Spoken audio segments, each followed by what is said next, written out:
조금 투자 사례 네. 조금 여쭤보고 싶은데 네. 저도 좀 이가 안 좋아가지고 이게 잠재 고객이 될 것 같기도 한데 요즘에 그 네. 오스템 임플란트 네. 건으로 굉장히 네. 많은 이제 주목을 받고 계세요. 네. 이게 사실 조금 이제 현재 진행형이어서 좀 민감할 수도 있는데 네. 이제 민감하지 않은 좀 네. 말씀해 주실 수 있는 내에서 좀 말씀을 부탁드릴게요.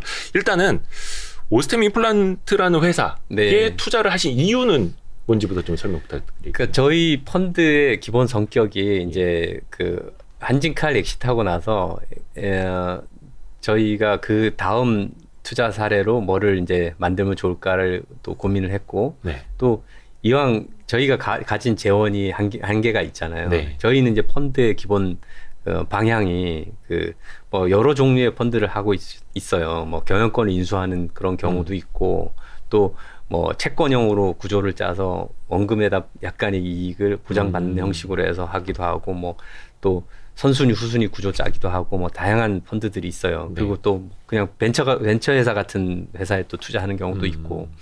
근데 뭐 아까 얘기했듯이 이제 이 경우는 제가 적어도 한두 가지는 액티비즘을 좀 섞고 싶어요. 제가 투자하는 것 중에. 그래서 그렇게 하면서 기업 지배구조 개선에 좀 이바지하고 결과적으로 이제 투자 성과를 좀 극대화할 수 있는 방법이라고 생각해요. 그러니까 제일 중요한 거는 펀드는 일단 무조건 이익이 나야 돼요. 예전에 이제 장하성 펀드 있죠. 뭐 그 비슷한 컨셉으로 투자를 지배구조 개선을 표방을 했지만 좋은 수익률을 내지 못했던 이유가 제가 생각하기엔 그래요. 그러니까 일단 뭐 좋은 기업을 찾아내고 기업 저평가된 기업을 뭐 오랫동안 들고 가고 다 맞는데 네.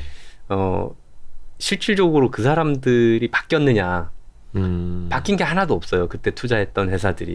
그러니까 백날 싸우고만 끝나고. 네. 근데 이제 그게 그냥 주총장에서 막 언론에서 막 그 회사의 나쁜 부분을 막 블레임하고 이런 부분들은 다 이제 사람들이 각성 효과는 있었겠지만 결과적으로 또 예전 그대로 돌아가서 있는 모습이 많았었고 그래서 실질적으로 그게 세상에 얼마나 기여했느냐에 대한 부분을 퀘스천이 좀 있잖아요. 그래서 그런 부분들을 제가 앞만 봐도 제가 이제 거버넌스 관련해서 계속 책을 쓰고 하면서 이거는 아니다. 대주주를 움직이게 하려면 방법은 그들이 위협을 느낄 만큼 그래서 바뀔 수밖에 없게끔 하는 실질적인 견제 역할을 해야 된다라고 생각을 한 거예요. 예, 그래서 이제 그들이 제일 두려워하는 게 뭘까에 대한 부분을 보면 첫 번째 이제 일반 소액 주주들도 뭐 깨어나는 거, 네. 예, 각성을 하는 거 그런 것도 무섭겠지만 그걸 이제 시킨다는 게 우리나라 언론 환경이나 이런 데 쉽지는 않잖아요. 그러면 이제 결국은 지분율로 위협을 하는 수밖에 없어요. 네. 당신이 이렇게 계속 나쁜 행동을 하고 또 기업 가치를 훼손하는 그런 일을 하면 당신들은 쫓겨날 수도 있습니다. 그래서 경영권이라는 것이 천부인권이 아닙니다. 예. 어느 나라 상법에도 지금 창업자가 2대, 3대, 4대, 5대까지 가야 된다 하는 그런 법은 없습니다. 그래서 경영권이라는 건 그 회사를 가장 잘 경영해서 기업 가치를 높여줄 수 있는 사람이 경영권을 가져가는 게 가장 맞죠. 예, 그래서 그런 관점에서 이제 기업을 찾아 나선 거고요. 그리고 또 그것이 투자 수익이 나야지 그런 좋은 취지의 펀드가 오랫동안 지속될 거 아니에요. 네. 그러니까 이렇게 하다가 장하성 펀드처럼 없어져 버리면 결과적으로 또 도로 그대로가 되는 거예요. 그렇죠. 예, 즐거운 새 아침이 되는 거예요. 한마디로. 그래서 이제 이게 참 안타까운 부분이고 그거를 제가 할 수 있는 회사를 이제 규모도 찾아야 되고 또 대주주가 과거에 또 대주주 또는 현 경영진이 어떻게 이제 경영을 했는지에 대한 부분들도 있을 거고 또 거버넌스 이슈를 개선했을 적에 회사가 급진적으로 좋아질 수 있을 만큼 펀더멘탈이 있어야 돼요. 펀더멘탈이 그렇죠. 없는데 막 그 거버넌스만 개선한다고 되는 건 아니에요. 그래서 기본적으로 펀더멘탈 리서치를 했고 그래서 오스템 같은 경우는 제가 이제 뭐 언론 인터뷰에도 그런 얘기를 했는데 뭐 지금 주가보다 5배 올라갈 수 있는 정도의 굉장히 포텐셜이 있는 회사다. 그래서 그런 거버넌스 관련된 이슈들만 잘 개선하면 이 회사는 충분히 지금 본업에서 충실하게 잘하고 있기 때문에 잘 될 거다 이런 쪽에 이제 얘기를 했었는데 그렇게 될 거라고 보고 있습니다. 오스템의 경우는 판매량 기준으로 세계 1등의 임플란트 회사고요. 판매량 기준으로. 그렇지만 이제 그 판매액까지 환산해서 보면 독일제는 또 우리보다 3배 이상 비싸고 뭐 하니까 또 다양한 이제 치과 기자재들 같이 또 팔기도 하고 해서 이제 포트폴리오 다양하고 해서 이제 그 시장 점유율로 우리가 금액으로 환산을 해서 우리가 4인데요. 우리가 중국에서는 가장 빠르게 성장하는 데가 중국이잖아요. 네. 중국은 아직 보험도 제대로 적용 안 되는데도 이 정도면 앞으로 이제 만약에 중국이 보험 적용이 되고 뭐 임플란트 진짜 싸게 할 수 있는 우리나라처럼 그런 여건이 되면 엄청난 성장 가능성이 저는 있다고 생각합니다. 거기서 이제 1등을 하는 회사이기 때문에 일단 잠재력은 정말 좋다. 그리고 제품이 좋다라는 부분은 여러 뭐 저희가 실제 치과 의사들한테도 물어봤는데 굉장히 그거는 맞는 것 같고요. 그렇죠. 그러니까 국내에서도 1등이고. 마케팅 방법도 좀 다릅니다. 다른 데랑 좀 다르게 일단 일종의 약간 네트워크 고객과의 그 접점이 굉장히 넓고 그래서 포텐셜도 굉장히 있는 회사라고 생각했기 때문에 한 거고요. 그리고 그럼에도 불구하고 최근에 뭐 아시다시피 자기 자본의 120%에 해당되는 엄청난 규모의 횡령 사건이 있었죠. 이게 당군 이래 최고의 뭐라고 얘기하는데 전 세계 어디 봐도 이렇게 큰 규모를 자기 자본의 120%는 2천억 원이 넘었죠.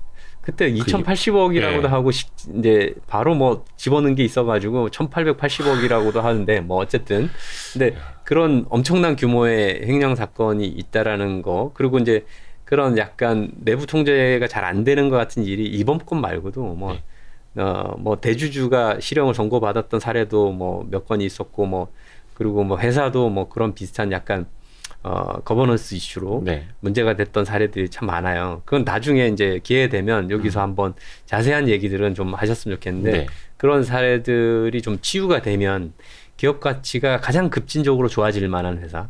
그래서 결과적으로 주가도 오르고 투자자들도 행복하고 모두가 같이 좋아질 수 있는 회사가 뭐냐를 찾아 나섰죠. 그래서 그게 가장 적합한 회사가 오스템이었던 것 같아요. 그래서 이제 오스템 캠페인을 시작을 하게 된 겁니다. 사실 이제 여론도 많이 안 좋아져서 우리가 조금 더 이제 힘을 모으면 오스템 임플란트 대주주보다 여론의 우호적인 것도 좀 얻겠다. 약간 이런 계산도 솔직히 좀 있었던 거 아닙니까? 그런 부분도 당연히 중요합니다. 그러니까 저희는 항상 그렇게 얘기를 하는데요. 이제 투자 회사를 저희가 이제 먼저 투자를 하면 한진칼 때도 그렇고 뭐 이러이러한 개선을 위해서 이렇게 그냥 뭐 막 대놓고 언론에다가 이 회사 나빠요 막 그렇게 블레임을 하고 이러면 좋지 않다고 저는 생각해요. 대놓고 그러면 결과적으로 우리가 투자한 회사에다가 뭐 그 자체 먹칠하는 거니까 얼굴에 먹칠하는 거니까 그 자체도 뭐 좋게 안 보일 거라고 생각해요. 같은 주주인데 이렇게 책임 의식이 없냐라고 비춰줄 수도 있고. 그래서 그거보다는 우선 이제 대화를 하려고 합니다. 대화를 하는데 이제 고쳐지지 않으면 이제 그러면 좀 강수를 계속 공격 수위를 올리는 수밖에 없죠. 아니면 우리가 엑시트를 못 하니까. 계속 나는 나쁜 짓 계속 할 거야라고 뭐 배째세요 뭐 이래 버리면 정말 답이 없어요.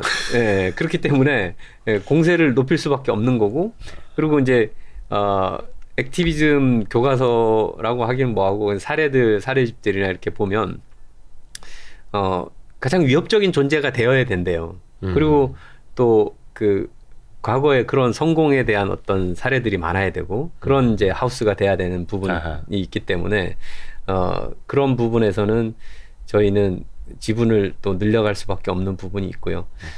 뭐 그렇다고 해서 뭐 항상 저희가 그렇게 공격적으로 가는 경우는 아니고 둘이 이제 얘기가 잘 돼서 회사 기업 가치 이런 식으로 우리가 계산해 주세요라고 했을 적에 따라온다 그러면 저희가 명분이 없어요.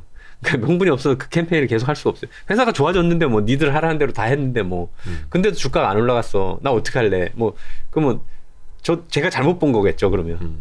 잘못 본 거겠죠. 근데 저는 기본적으로 투자의 세계에서 특히 우리나라의 경우는 그냥 투자해놓고 가만히 있어도 돼요. 그렇잖아요. 대부분 펀드들이 가만히 있지 않나요? 그렇죠, 거의 다 가만히 그렇죠. 있지 않나요? 아무것도 안 하잖아요.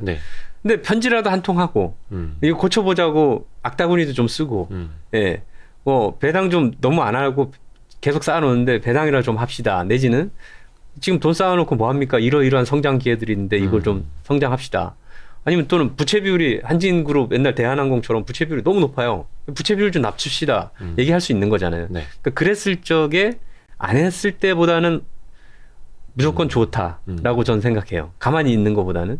그게 또 저희한테 돈을 맡겨준 투자자들에 대한 책무라고 생각해요. 펀드 매니저의 책무는 신의 성실, 펀드 매니저의 신의 성실이 그런 게 아닌가라고 생각해요. 그래서 당연히 저희가 주주로서의 권리를 만약에 우리 투자자들이 직접 자기의 주식이 주주였다면 네. 어떻게 했을까를 생각해서 그들의 이익이 침해되지 않도록 대리해서 그 신의 성실을 해야 된다. 그게 뭐 스튜어드십 코드고 우리가 얘기하는 뭐 그런 거 아닐까요? 맞습니다. 그리고 최근에 한 인터뷰에서 오스템 임플란트는 현재 주가의 5배의 가치를 가진 기업이다라고 이야기를 하셨어요. 네. 이게 어떤 배경인지. 그러면은 앞으로 성공을 하면 5배 가치도 더 올라갈 수 있다라는 뜻으로 해석을 해도 되는 건지. 뭐 어떨까요? 충분히 저는 그렇게 된다고 생각합니다. 이제 뭐 밸류에이션을 이제 다 그냥 얘기하기는 뭐한데 1등하는 스트라우만이라는 독일 회사가 있어요. 회사. 그 회사의 경우 시총이 뭐 20조에서 30조 사이를 항상 왔다 갔다 하는 회사였고, 그리고 이 회사가 지금 오스템이 이제 2조 정도밖에 안 돼요. 네. 그러니까 뭐 10분의 1도 안 되는 그런 건데, 그것도 뭐 저희가 좀 사서 아마 언론에 막 나오니까 조금 올라서 좀 올라서 이 정도인 거고요. 네. 사실은. 근데 주가는 언제든지 오를 수도 있고 내릴 수도 있다고 생각합니다만, 이제 펀더멘탈이 가장 중요한데, 이 펀더멘탈이 이 회사가 그럼에도 불구하고 최근 뭐 과거에도 한 10% 내외 성장을 계속 했었어요. 네. 그런데 뭐 지난 10여 년의 시간을 보면, 근데 최근 3년에 보면 14%, 뭐 16%, 20% 지금 가파른 성장을 하고 있거든요. 예, 성장이 굉장히 빨라요. 네. 그리고 수익성도 굉장히 좋고 20% 이상의 수익성을 보이는 회사가 사실 제조업에 잘 없어요. 네. 근데다가 시장 내에서 업계 지위도 굉장히 확고해지고 있어요. 네. 이미 이제 개수 기준으로 1등이고 또 가장 빠르게 성장하는 시장에서 가장 독특한 영업 방식과 또 제품의 품질을 인정받고 있고, 예, 그런 특히 이제 또 북미 시장도 굉장히 지금 잘 성장하고 있다고 제가 알고 있고, 그런 부분에서 펀더멘탈은 굉장히 이제 펀더멘탈로만 봐도 이 회사는 굉장히 좋다. 그런데 이제 저평가 수준이 어느 정도냐 하면 스트라우먼 같은 경우 PER 34배 이 정도 됩니다. 네. 그러니까 저희가 뭐 아주 10배 간 넘는 수준의 평가를 받고 있기 때문에 뭐 1등 회사 하는 회사하고만 너무 비교할 건 아니지만 평균적으로 한 40%에서 50% 사이에 뭐 PER, 뭐 EV, EBITDA, 멀티플 여러 렐러티브 밸류에이션 지표로 봤을 적에 그 정도로 저평가가 이미 받고 있고요. 그냥 네. 그 이익단으로만 봐도. 근데 이제 성장을 우리가 생각해 보면 다른 회사들은 그렇게 큰 성장을 못 해요. 저희가 가장 가파르게 성장을 하는 회사이고, 그런 부분에서는 성장에 대한 가점을 주면 사실 더 고평가가 돼야 되는 회사지 저평가가 될 회사가 아닌 거죠. 예, 그런 게 이제 하나 이유고, 또 한 가지는 거버넌스 이슈 때문에 사실 개선할 부분들이 굉장히 많아요. 네. 개선이 많은데 그거를 또 시장에서 주주들이 기꺼이 내 돈을 이 회사에 투자할 마음이 절로 안 드는 거죠. 언제 어떻게 빼먹을지 모르니까 불안하잖아요. 이런 일이 또 터질지 모르잖아요. 네네네. 또 그러니까 불안하잖아요. 이번에도 뭐 거의 뭐 실질적으로 회수 못한 게 좀 900억 정도로 이제 추정이 되고 있는데, 근데 굉장히 많은 돈이잖아요. 회사 1년 단기 순이익 이상의 큰 돈인데 그런 돈을 어이없는 일로 뭐 했다는 거, 그리고 뭐 불미스러운 일을 제가 일일이 다 거론할 그건 아니고, 뭐 언론에 쳐보시면 정말 기상천외한 일들이 이제 많이 많았죠. 과거에 많았었는데, 저도 이제 이거 보면서 이런 부분에 대해서 이번에 좀 경각심을 가지고, 또 누군가가 저 같은 사람이 이렇게 쳐다보면 예를 들어서 초등학생 꼬마애가 옆에서 막 이렇게 가만히 쳐다만 보고 있어도 담배꽁초를 함부로 길거리에 버린다든지 무단횡단을 한다든지 할 때 약간 등이 따갑고 예. 네. 그런 느낌이 있잖아요. 그것처럼 누군가가 이 쳐다보고 있는 것만으로도 또 견제를 하는 거. 저는 적극적으로 이제 투자자들을 대변해서 뭐 회사한테 강수를 둬서 소송을 해야 된다 그러면 소송을 해야 되는 거고 뭐 주주 제안을 해서 이사회 보드에서 저희가 뭐 이러한 부분 개선할 게 있으면 개선해야 되고 그런 또 제안도 할 것이고 정관에 뭐 이런 안 좋은 거 이번에 VIP 보험도 이슈 있었잖아요. 언론 보도 크게 나왔죠. 그러니까 회사 돈으로 회장님 그거를 이제 회장님을 꼭 위해서 했다라고 주장할 수는 없지만 네. 이제 하나의 외관이죠. 그러니까 제가 그런 얘기 많이 하는데 선비가 오얏나무 밑에서 각근을 고쳐 신지 말라라는 얘기를 네. 하는데 너무 각건을 자주 고쳐 신으니까 이제 이런 부분에 대해서 문제 제기를 하는 거고 그래서 꼭 그러니까 오해할 수 있는 일들을 뭐 좀 못하게끔 저희가 이제 계속 문제 제기를 할 거고 해야 된다고 생각해요. 그랬을 적에 기업 가치가 지금보다 5배는 최소한 올라갈 수 있다. 그리고 그 주가도 또 그렇게 올라갈 수 있을 것이다. 가만히 내버려둬도 이 회사는 뭐 몇 배는 2배 이상 성장은 저는 할 거라고 생각해요. 근데 거기다가 덤으로 기업 지배구조 개선까지 하면 훨씬 더 좋아지지 않겠냐라는 게 이제 취지죠. 예.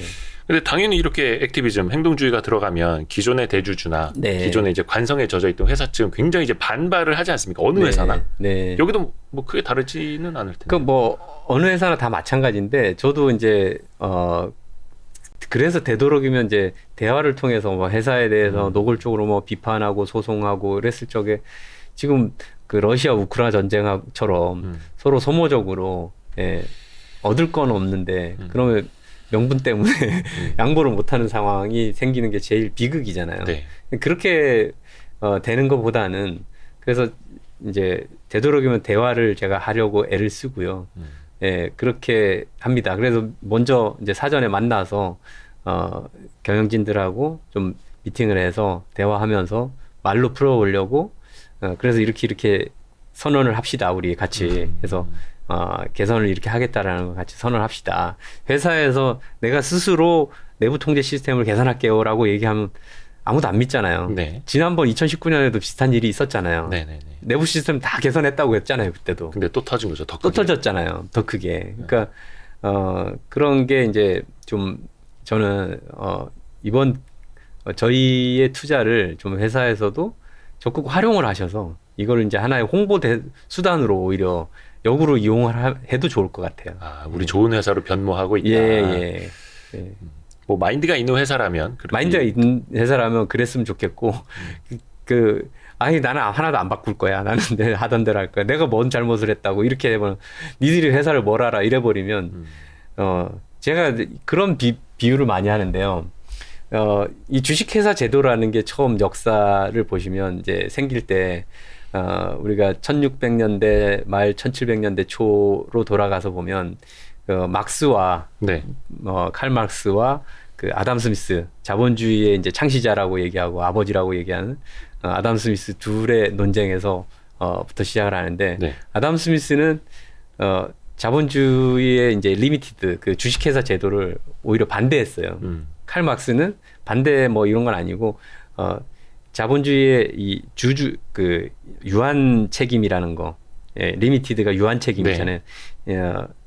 경영진이 유한 책임을 지는 것 때문에 자본주의가 꽃을 필 거다, 엄청 융성을 할 거다, 예, 그런 얘기를 하거든요. 그래서 그러면서 이제 그것들이 하나씩 고쳐가면서 단점들이 결국 대리인 비용 이런 이슈들이 고쳐지면서 주식회사 제도가 다듬어졌고 또 우리 주식시장도 네덜란드에서 베르스라는 곳에서 그 주식시장이 생겨서 이렇게 거래가 됐는데 이 과거의 역사를 보시면 이제 주식회사에 투자를 한다는 거는 일종의 이제 뭐 예를 하나 들죠. 무슨 네. 금광이 있어요. 금광이 발견됐어요.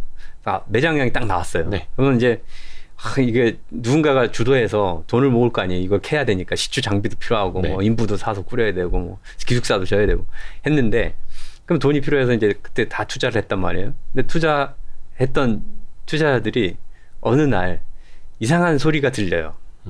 예, 이상한 소리가 뭐냐면 제가 굴을 하나 더 팠대. 그래서 이 경영진이 우리가 믿고 맡긴 놈인데 이 네. 동업자들 이제 말 그대로 이제 연맥인 거죠. 그래서 굴을 하나 더 파서 지가 몰래 빼다가 이제 예를 들어서 진짜 적발이 됐어요. 네. 근데 얘가 캐다가 걸린 거는 전체 이거의 0.1%도 안 되는 작은 규모라 하더라도 투자자들이 느끼는 그 배신감은 그렇죠. 예, 어마어마할 거예요. 얘가 지금까지 얼마를 빼가는지 모르고 앞으로 또 계속 어떤 굴을 또 파서 빼갈지 모른다는 생각이 들겠죠. 신뢰가 그냥 깨지는 예, 거죠. 그게 이제 전문 용어로 터널링이거든요. 터널링. 예, 요즘에도 터널링이에요. 그래서 이제 기업들 돈 예. 빼나가는 거 이제 터널링이라고 예, 똑같이 우리나라는 하죠. 일반적으로 가장 많이 쓰는 그 터널링 기법이 일감 몰아주기였죠. 예, 그렇죠. 자녀한테 이렇게 네. 예, 수익 거래를 통해서 이렇게 이익이 가게끔 하는. 그런데 그 회사가 또 돈이 더 많이 필요해요. 상장을 했어요. 자, 우리 같이 동업했던 사람들은 그래도 좀 믿음이 있어요. 아는 사람들한테 처음에 동업을 했을 테니까. 네. 근데 나중에 이제 주식시장에 모르는 사람들은 이 회사가 뭐를 하는 회사인지 정확히 잘 몰라요. 회사가 하는 얘기만 듣고 매장량이 얼마고 우리가 언제 얼만큼 해서 여러분들 얼마를 줄게요라고 약속하면서 IPO라는 걸 하잖아요. 네.